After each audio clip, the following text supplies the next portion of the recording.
Hello, greetings. This is Gilles Mancillon. I thought I come and say hello. Wish you a wonderful day, a wonderful week. There is a great deal that is changing, that is coming. For we are leaving this this Syrian portal is going to be closing, and then this week is going to be some diamond light that will be infused into the collective consciousness. So we're gonna. Those portals are opportunities because we turn our attention towards them, so it allows energy to come into us, and the other beings that are on the other side of the portal are utilizing these moments of our attention being there to infuse more of their light, for they're always there. God is always there 24/7, and there is never a time where God is lack of attention in relationship to us, for this what we call God, the inner self. For that we have to love and respect all beings and that are living on the higher planes, even the fathers, the gods, what we call God. But it is within ourselves. This worship has to come from this connection within ourselves. It is the most essential. It's the only path that will lead us to salvation. As long as we think that God is external of us and is higher of us, we'll never find this ascension. So we have to tune into this inner core, this inner self, this inner God, this inner presence that is essentially will come down as we merge our consciousness and become one. I'm going to say for past, present, future is the dream. Past is the dream, present is the purification, and the future is temperance. So we're going to be able to be more moderate, to be more in control. What we're working on right now is generosity, and the outcome will be liberation. So we'll be free. There's a great deal of freedom. Freedom equal love. Love equal freedom. Also responsibility. The more freedom we have, the more responsibility we have. And so it is important to continue and to tune in to this inner guidance. This great galactic portal, the Syrian portal. When I said Sirius is aligned with our sun, it is physically aligned, and then there's a great galactic center behind it. Although the galactic center is, this was in Leo, but the galactic center is in Sagittarius, and from a physical standpoint, yet when we look at Sirius, it opens up a doorway to the galactic center, and this is why I was talking about this alignment. It's not a physical alignment, but it is a doorway that opens up the portal there. So the Syrian Stargate is opening up the Orion Stargates and Orion memory, but the Orion memory, consciously or unconsciously, are awakening some wound within ourselves. For the Orions were the central cause of the great galactic wars. They were the race of warriors. All humanoid families in this part of the galaxy were implanted, were created, so to speak, by the founders. They were Lyrians, geneticists that created all those, the Pleiades, the Orion, the Syrian. They brought the Syrian humanoid civilization, and so in many other places. And the Orions were created as the greatest warrior and the greatest warrior. But now in Orion, they've already resolved these Orion parameters. They made peace. The problem is that in the past, during the galactic wars, they had intertemporal technologies that allowed some of their souls to escape the conflict of their world and project themselves in the future. And they found the Earth and they projected this conflict here on the Earth. Yet there is a great purge that is happening as we allow ourselves to open to this Orion. For Orion, there's a great deal of wisdom that comes from Orion as well. Although we want to integrate that, we want to accept our Orion part, this Orion parameters within our DNA, so that we can also open more to the Pleiadians, which will create healing and well-being, and the Arcturians. For the Arcturians have always been a peaceful race. And the Syrians, for all of this, we have to reintegrate all of the many connections, the Andromedan, the Pegasian, the Cassiopeians, the Antarians, and many others that we don't even know about, that will come as, for we are one great family. I'm expressing thoughts and ideas. I hope they resonate with you. I don't try to start new dogmas. For those things are all open. It is up to how we resonate at any given time with any of those vibrations, those collective energies. We want to reconnect to our twin flame as much as possible. For when the twin flame come together, we'll be able to heal the world, and they will bring great joy. I'm going to talk about this a little bit more, but we also know that we're already working with many dimensions, many realities, many guides and spirits, friends, consciously or unconsciously. So we are already connected up there on the other side of the veil. We want to develop this connection. And understanding the inner light, the inner guide is the only path to salvation. It brings us to lucidity. That does not mean we want to disrespect the great gods of the universe and the cosmos and all those father spirit, the mother spirit. It is all integrated within the one that is within. And this, with this inner presence, this I am presence, will put everything in perspective when it is the time for us, so that we understand the relationship. For we are the central actor of our life and the focal point within this God realization. There is this. We should not create separation between us and our source. And so there is a great deal of love and respect, but there is this worship of that first source and center that is whose spirit is within us. We want to surrender to the truth. We want to recognize the truth. For God already knows the truth. He doesn't need to learn the truth. If we need to surrender and recognize this God self, this truth is for us. It's because we need to remember that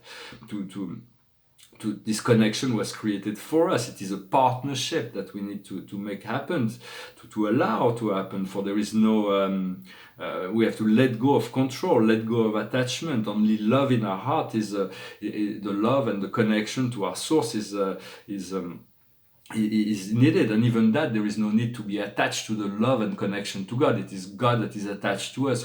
This connection is so natural that it will never leave us. Once we discover it, it will come and go, and then eventually we'll be able to become one most completely.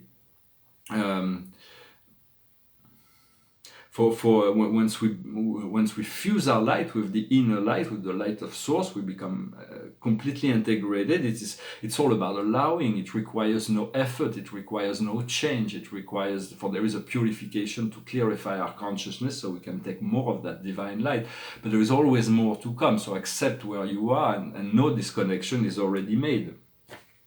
I'm going to pull a few cards and talk briefly about the law of attraction. I hope you will enjoy this week. There is a great deal of diamond light, this very pure light that is coming down from the cosmos through the portals. For the earth is transforming, and there is a great deal of personal change. The highest wisdom for us today is biblical. What we need to understand is to free ourselves from imprisonment and slavery. Everything that is bondage is everything that we need to free ourselves from bondage, and from there we'll understand is freedom, is finance. For finance will free us. For once we are free, we are abundant. We have to use our finance with wisdom, but it will be able to clear up the way and make our dreams come true. Manifest those things without attachment once again, but there is this abundance of this possibility of abundance to come to us. What we need to understand is growth is being like a tree, to anchor within the earth and to spread our branches towards the sky, to expand and to create better, more influence. And the outcome is the monk or the nun. It means deactivating all ideas of lack, yet keeping our energies together, so we can direct our energy with focal points. And so it's about letting go of those love that is not shared as an outcome. It's like, well, if love is not shared, just let it go. Just focus on what you know is true, and then you will find the vessel, the great exploration, crossing the great waters, a great deal of fun and adventure. Life was created to be fun and adventure. So we are breaking free of the old parameters. In terms of the law of attraction, whenever we focus on something or we talk about something for more than 17 seconds, it generates another 17-second flow, and up to 68 seconds, then the thought form is taken a life on its own. So sometimes I'm being reserved because I've been through some difficult time, and I was like cultivating some dark thoughts for like hours at the time, and now those thoughts come back, but they come back to be transmuted because I've created them and they need to be transmuted.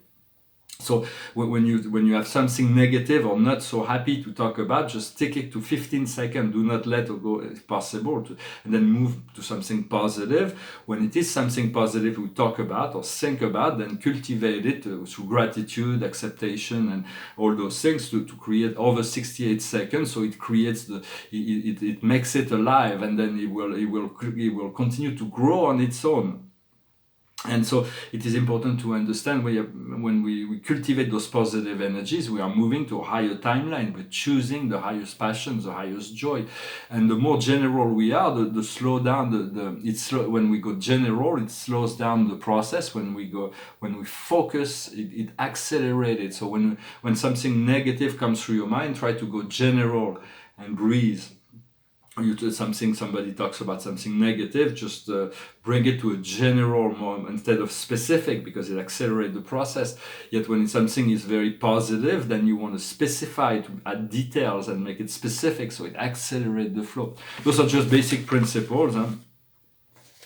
I also wanted to say that whenever there is a situation in our personal life or in the collective, in the world, when we see it on the TV, we see there is conflict or something, is to breathe and to ask that angels be placed in the aura of all beings involved, those we know and those we don't know, so to help and assist the situation to find a peaceful resolution. The same thing when we have situation within our life, we're going to meet certain situation in our life, we know they're coming, to ask that angel be placed in the aura of all the beings that are involved in the situation.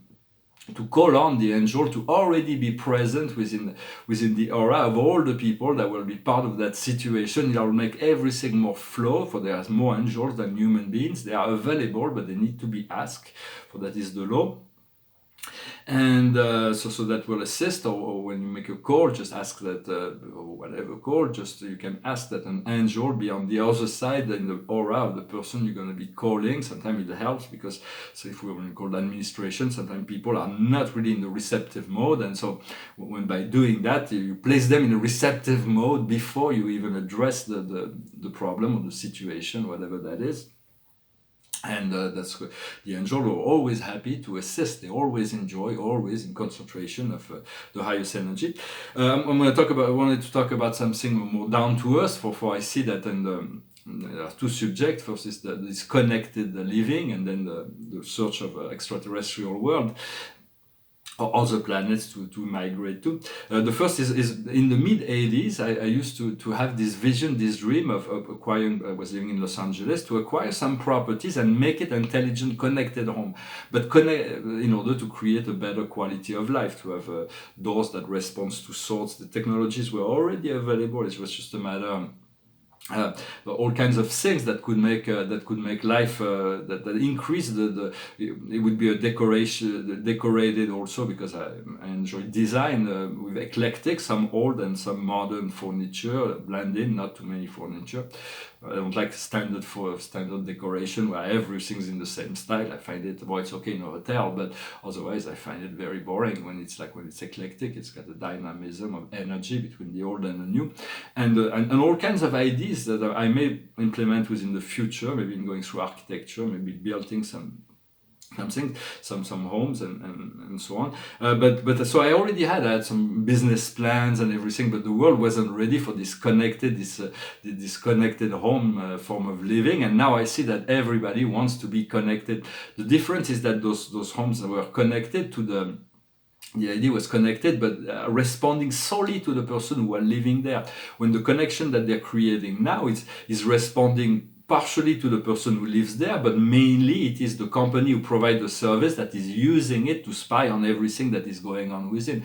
We know that the Amazon speakers is listening to everything that's happening in the room. We know that when you have a computer, even if it's turned off, the video, the webcams are spying everything that are happening in the room. You have to turn it off from the system. And so I'm not blaming anybody, because everybody's in this struggle power for domination, and they're trying to use every asset they have in order to become dominant over everybody else. But eventually we're going to be able to clean up those. For the internet is wonderful. It will be able to, it's going to unify the world, but there is a certain need of elevation in relationship to ethic and the respect of private life. And so this will happen. It is just a matter of time for this. Eventually, what I think would be wise and good will eventually happen, is we're going to find a way to operate off the grid.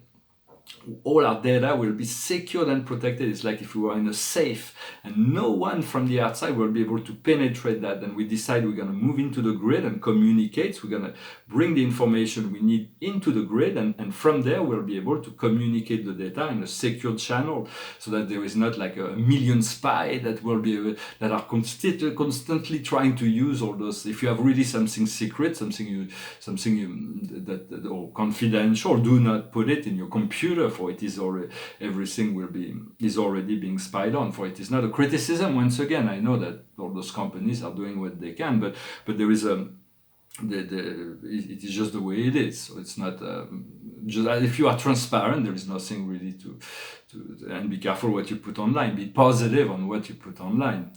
But there will be ways to operate off the grid and to be able to interact with the collective matrix. For it will move from a screen, so we have the screen generation, into a holographic matrix soon, and then we're going to take a few hundred years to completely clarify this. It will become a one language integrated network through a collective language, where all the TV, everything's going to fuse into this one, and eventually we're going to move into the sovereign integral network, which this collective internet will be able to connect to other star systems and other internets, or other grid from other star systems, star nations.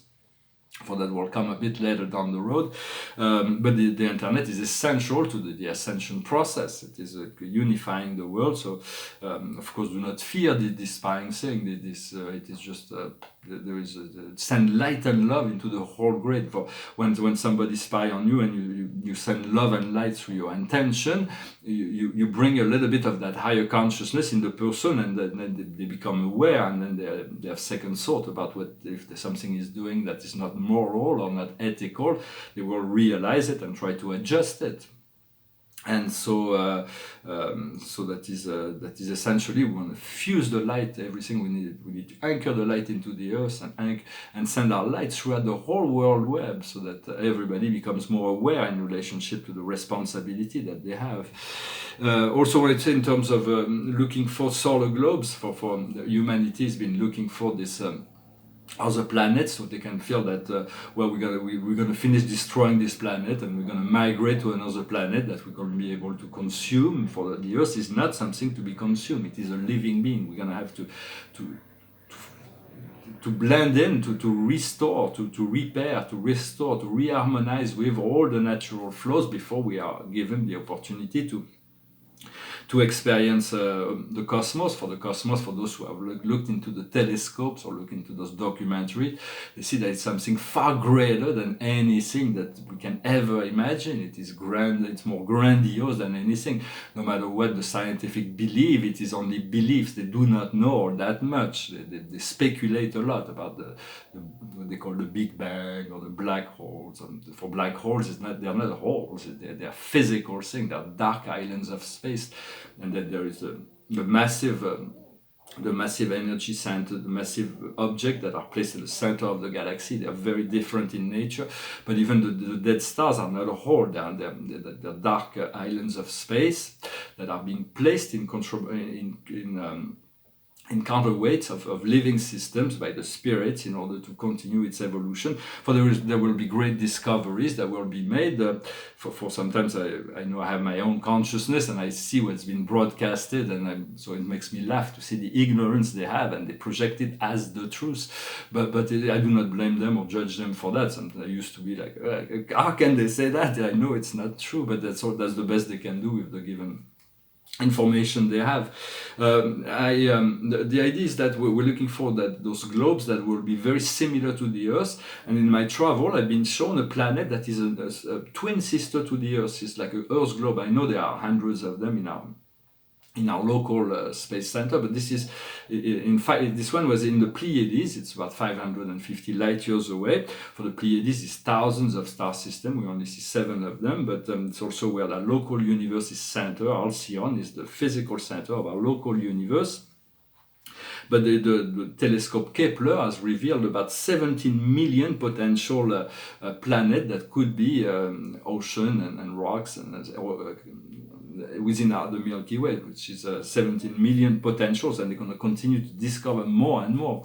What they do not understand also yet is that life, for when there is a biological planet that is ready for implantation, there is already extraterrestrials that have already seeded their civilization there. It's like whenever they discover a planet, it's like they discover it, but there are others that have means to travel that have already established civilization. So basically, all those biological worlds that are fit for life are already have inhabited within them.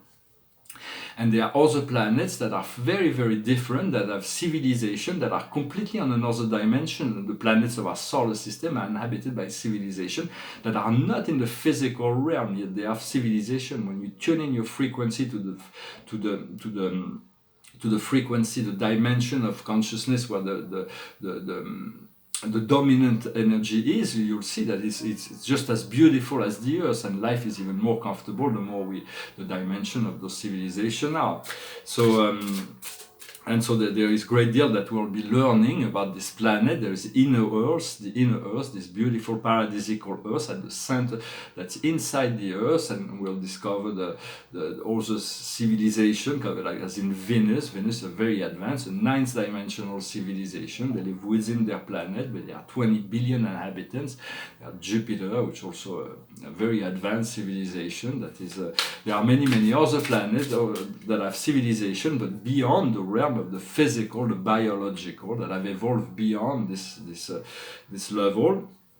And as we ascend, we'll be able to blend their energy with them. As the veils are thinning, we'll be able to make contact with all those. For I know what I'm saying may be controversial now, but in 100 years from now, everything I'm talking about will be known and accepted as common sense. So it is. And so I'm going to finish with pulling a card. I hope you find this video interesting. The paintings behind me, this is called the red table. There is this blue cup and this blue light that comes out of the red table, and this is a scene with there is this painting surrounded by DNA, this frame, and there's a symbol of Victoria, Fortuna, that makes the word one, the eye of Horus. It says paradise. Here on the table there is Chiron, and the lamp is Zeus. And there's the three graces, and this person here with like the ego on his left shoulder and the soul on the right shoulder. And there's the angelic person. There's all kinds of interaction in those scenes. And so I'm going to finish with a song. It went through my mind. I don't know why those songs go through my mind when it's time to make those videos, but I'm just going through the flow. And it's an old song from the 1960s. It goes like this. Nights in white satin, never reaching the end. Letters I've written, never meaning to send. Beauty I've always missed with these eyes before. Just what the truth is, I can't say anymore. 'Cause I love you, yes I love you. Gazing at people, some hand in hand. Just what I'm going through, they can't understand. Some try to tell me, thoughts they cannot defend. Just what you want to be, you will be in the end. And I love you, yes I love you. Nights in white satin, never reaching the end. Letters I've written, never meaning to send. Beauty I've always missed with these eyes before. Just what the truth is, I can't say anymore. 'Cause I love you, yes I love you, oh, I love you. Thank you very much for sticking till the end. I hope you have a wonderful week, that you will be receptive to this diamond light, and that this great change, those miracle energies, will be able to impact your life both internally and externally. And so I'm going to finish with pulling one more card, and it is the Five of Ariel. You are not obligated to challenge to face all the challenge by yourself. Help is right at hand. Negative thoughts do not make things go in the right direction. So it is important to stay focused on that which is positive, not to let go of worries, to let go as much as possible, to breathe, to trust, to let go of all those things that can still those things come back into our mind because we've cultivated in them in the past, but we also cultivated positive timeline, to have positive expectation, know that everything can come in grace, in harmony with a flow of divine light. And so let us cultivate that and make that solid until the manifestation will have no choice but to come. I thank you very much. I wish you a wonderful day. Namaste.